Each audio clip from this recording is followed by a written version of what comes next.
Car Jacques Sorel. Il est l'heure de l'édito de Laurent Tessier. Bonjour Laurent. Bonjour Jacques, bonjour Marion, bonjour à tous. Rédacteur en chef de l'émission Pascal Pro et vous, à partir de 11h sur Europe 1. Quel est le programme de tout à l'heure, cher Laurent ? Nous allons poser cette question. A-t-on un problème avec le travail en France ? Travailler, c'est trop dur. 7 Français sur 10 sont plutôt satisfaits de leur vie professionnelle. Un Français sur 3 considère qu'il travaille trop. Mais à l'heure où il faut payer les retraites, trouver 40 milliards d'euros d'économies, réduire notre dette de plus de 3 000 milliards d'euros, il y a un constat clair, net, précis. Le problème français, mesdames et messieurs, est très simple. On ne travaille pas assez. On ne travaille pas assez dans la semaine. On ne travaille pas assez dans la vie.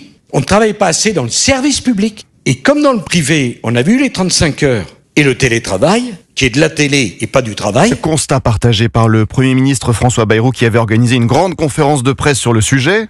Le taux d'emploi des jeunes Français est beaucoup plus faible que chez nos voisins européens et le taux d'emploi des seniors est aussi plus faible que chez nos voisins européens. Nous ne produisons pas assez et nous ne travaillons pas assez. On ne travaille pas assez, mais quand on veut travailler plus, on ne peut pas. Comme des boulangers, des fleuristes, en ce 1er mai, les propriétaires, patrons peuvent travailler mais pas leurs employés, sinon gare à l'amende, 750 € par employé, 1500 € par apprenti. Et j'étais en ligne avec Frédéric Roy du collectif pour la survie des boulangeries et l'artisanat. Il a sa boulangerie à Nice et il a décidé de prendre le risque ce matin.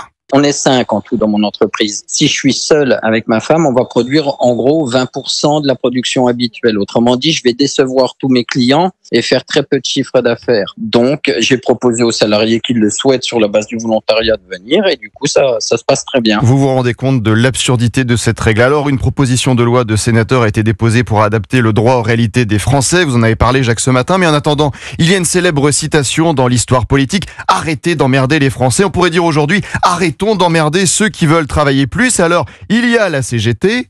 Pas content. Eh oui, nous avons des artisans qui veulent travailler, mais ça, Sophie Binet, la secrétaire générale de la CGT, ne veut pas l'entendre. Elle était sur LCI dimanche.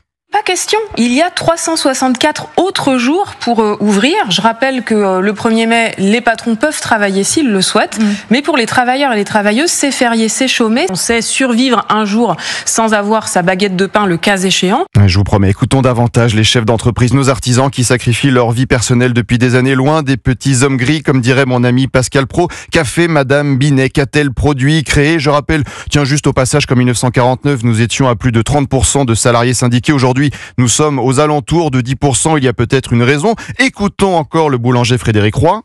En France, on a un souci avec les revenus, puisqu'il y a énormément de social et de charges sociales et d'impôts en France. Il faut que les salariés puissent gagner plus. Mais nous, artisans, c'est avec l'argent qui rentre dans la caisse qu'on paye nos salariés. C'est pas avec l'argent qui tombe du ciel. C'est pas comme certains partis qui disent toujours faut donner plus, mais qui, eux, c'est toujours avec l'argent des autres qui donnent. On ne travaille pas assez. La preuve avec ces ponts. On pose la journée de vendredi pour avoir un long week-end. Pareil la semaine prochaine avec le 8 mai. Alors autant vous dire qu'il ne faut pas compter sur le mois de mai pour produire plus, on fait le pont, mais attention, pas dans les écoles, oui. Vous avez cru que c'était les vacances, vous êtes déjà au bord de la plage. J'ai mis tous mes réveils. Ah non. Réglez bien vos réveils parce qu'il y a école demain, sauf pour la zone A qui termine ses vacances scolaires. Et là, je vous préviens, si vous n'accompagnez pas vos enfants, des enseignants seront très mécontents. J'étais en ligne avec Maxime Repère, c'est le vice-président du syndicat enseignant SNALC. Faut montrer l'exemple. Un enfant qui entendrait non, une journée de cours c'est pas grave, eh bien qu'est-ce qui va se passer? Il va effectivement se dire que l'école ce n'est pas si important et c'est un très mauvais message qui est envoyé. Au-delà de ça, c'est rappeler aux parents qu'ils ont des droits, mais aussi et surtout qu'ils ont des devoirs vis-à-vis de leur enfant. Là d'un coup ça vous met la pression. Si vous aviez imaginé un autre scénario et surtout ce représentant des enseignants a un message aux parents, ne vous plaignez pas ensuite. Il est très probable que parmi ces parents qui font sauter une journée de cours à leur enfant, eh bien, il y en a qui, paradoxalement, invectivent les professeurs ou le gouvernement sur la question de la pénurie des enseignants et des heures de cours perdues. La France ne travaille pas assez, c'est vrai, mais aujourd'hui, c'est le 1er mai, il y a du soleil, il fait très chaud, on va faire un barbecue. Alors, pause générale, là. Il fait trop beau pour travailler. Il fait très chaud.